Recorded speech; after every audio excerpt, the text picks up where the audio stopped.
Hello everyone, welcome back to How to Tutor. Today in this video, I'm going to show on how to upload your Capcut video to YouTube using your mobile device.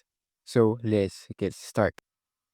First, open your Capcut app on your mobile device. Choose a project that you're working on. Then, tap the export button at the upper right side of your screen. Tap Save to Device.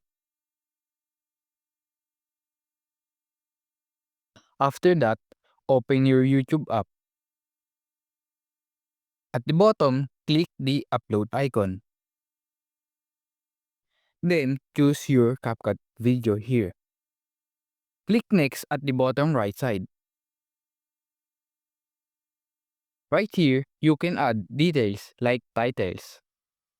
Once you are done, tap next at the upper right side of your screen. Then, tap upload video. Then that's it. If you found this video helpful, please do follow, like, share, and subscribe to our channel for more tutorial videos.